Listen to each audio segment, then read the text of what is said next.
Seguimos con tercer vídeo de cómo hablar en público y no aburrir y vamos a analizar una de las estrategias que funciona muy bien, que es la de invitado sorpresa. Es decir, imagínate que yo estoy dando una conferencia sobre la importancia de seguir tus metas, o sea, de cumplir tus aspiraciones con independencia de si una actividad laboral tiene o no salida, teniendo en cuenta además que hoy en día lo que va a tener salida o no tiene, a mí en los casos, un factor de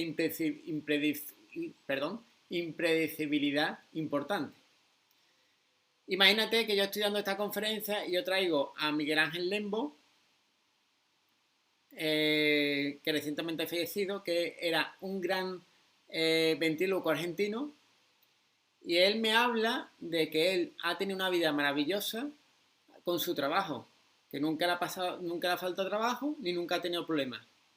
Y al fin y al cabo su trabajo era hablar con un muñeco, darle vida a un muñeco.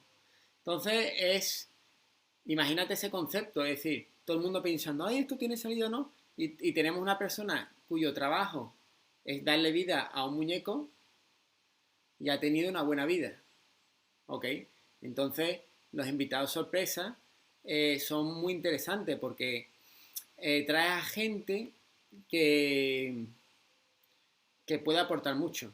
Porque hay un momento en el que el alumnado ya no confía en ti. Hay un momento en que el alumnado necesita de alguien de fuera para ilustrar determinados conceptos. Porque a ti te ven como, bueno, la persona que ven normalmente y nadie es profeta en su tierra. Por experiencia, vamos, en mi experiencia. Oye, ¿cómo hacen los grandes esto que hablábamos de la sorpresa?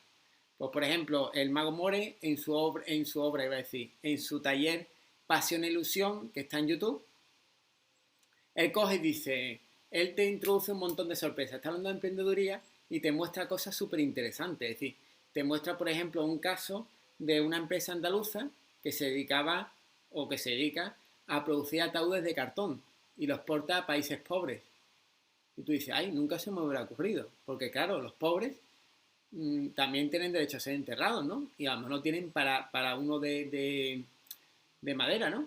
Y tenemos a Alfonso Alcántara, que empieza su conferencia diciendo, vamos a ver lo que dice Google de la motivación. Su conferencia es motivación en no sé cuántos minutos.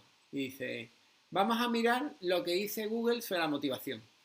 Entonces en ese momento ya está diciendo, y dice, la motivación es un dictongo, porque es lo que pone Google. Eso no nos aclara mucho. Entonces introduce un momento de humor divertido, pero además nos está sorprendiendo. Gran exponente, digno de admiración, tanto Alfonso Alcántara como el Mago More. Hombre, y por eso siempre los invitan, porque es que nunca te van a decepcionar. Ahora tú, si realmente tú vas a hacer una conferencia, plantéate primero que si los aburres, no te van a volver a llamar, que si los aburres, no te están escuchando, y ahora empieza a utilizar las herramientas de las que estamos hablando. Y una de ellas es traer al invitado sorpresa y otra de ellas es sorprender. Y ahora vamos a una parte muy interesante que es la emoción. La gente le suelen decir, tienes que decir tal contenido, exponer tal contenido. Y entonces llegan y te lo tiran a la cara. Toma el contenido de mi boca para tu cara. Entonces lo que hacen los grandes es que a ese contenido le introducen algo que te va a enganchar porque tu cerebro es emocional, que es la emoción. Y nos encontramos con que los grandes ponentes son capaces de introducir emoción a lo que están comunicando. También el ponente tiene que transmitir esa pasión por lo que está hablando, porque realmente si tú como ponente no transmites esa pasión, tu público dice, si a este hombre no le interesa, a mí tampoco. Y en ese sentido me gusta mucho cómo lo hace tanto Víctor Cooper como Emilio Duró, para poner otros referentes, ¿no? Por lo tanto, la emoción debe acompañar a la información. Pero claro, dice, bueno, eso está muy bien, eso tal, pero ponme un ejemplo concreto. Vamos a suponer el salario mínimo. Yo te puedo decir, el salario mínimo es lo mínimo que debe cobrar un trabajador. Pues mira qué bien. Bostezo. Ahora sí yo te digo, quiero que te imagines un pueblo andaluz. En el pueblo andaluz, en el centro de la plaza, hay dos terratenientes. Están hablando entre ellos y se acerca un campesino agachado, cansado, y habla con ellos, con esos terratenientes que estaban charlando, y se retira.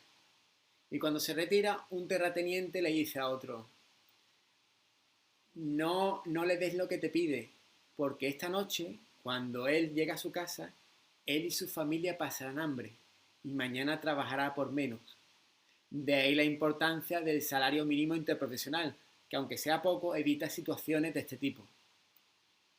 Esta anécdota me la contó un profesor mío de derecho procesal hace cuando la Tierra era joven y todavía me acuerdo. ¿Por qué? Porque estaba cargada de emoción.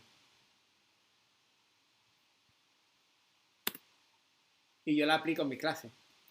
Vamos a suponer que te tengo que hablar de por cada 6 horas un mayor de edad tiene como mínimo, según el Estatuto de los Trabajadores, por cada 6 horas trabajadas, 15 minutos de descanso. Y por cada 4 horas y media, el menor de edad tiene derecho a 30 minutos de descanso. Si yo te empiezo a decir artículos así a tu cara, te las tiro a tu cara, pues empiezas a bostezar. Ahora sí yo te digo, oye, ¿ves este tipo de aquí? Este tipo de aquí tiene más de 70 años. ¿Sabes que por cada 6 horas le dan 15 minutos de descanso? Pues tú dices, yo, este es cruel, ¿no? ¿Y ves este pollito? A este pollito, por cada 4 horas y media, le dan 30 minutos de descanso. ¿No crees que hay algo que no funciona? ¿No crees que hay una auténtica discriminación por razón de edad? ¿No piensas que esto realmente es grave?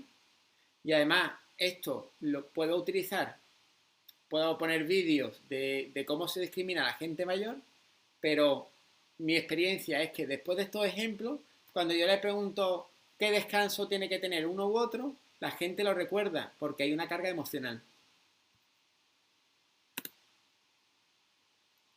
De igual manera, tú no puedes estar con la misma emoción todo el tiempo, como en las películas. En las películas hay el momento romántico, en el que hay gente que va al servicio, porque claro, es previsible.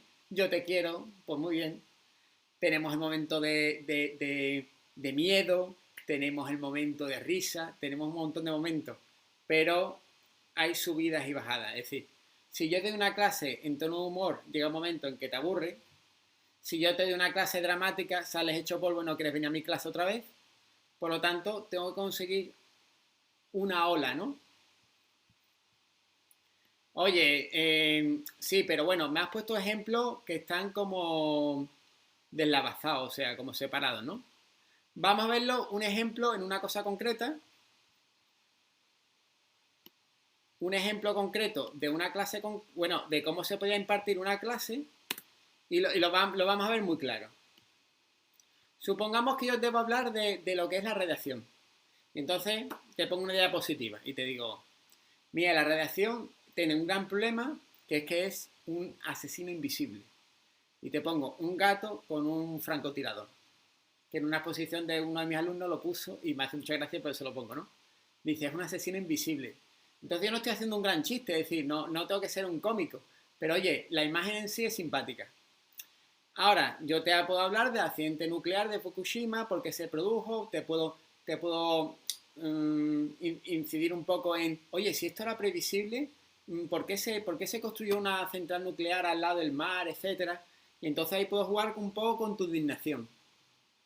Y después, al final, puedo hablar de cómo existe un turismo nuclear.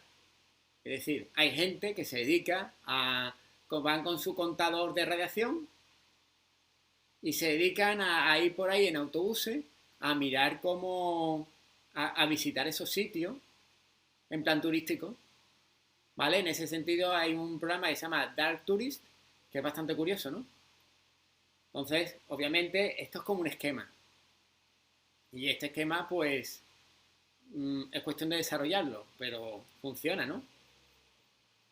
Es decir, se trata de jugar con diferentes emociones. Ok. Vamos a ver. Y ahí vamos. Esto no lo vamos a saltar. Entonces, lo que quiero transmitirles es que, primero, cuando se vayan a poner delante de un público, tienen que transmitir que aquello les apasiona, que aquello es interesante y tener un nivel de energía más alto. En ese sentido, ya puedes ver a los youtubers que se ponen ahí a dar saltos, básicamente, porque saben que eso funciona. La información debe ir acompañada de emoción y deben existir emociones diversas. Bueno, pues con esto damos por finalizado este bloque. Pero esto no acaba. Seguiremos viendo más técnicas en siguientes vídeos. Así que, hasta luego.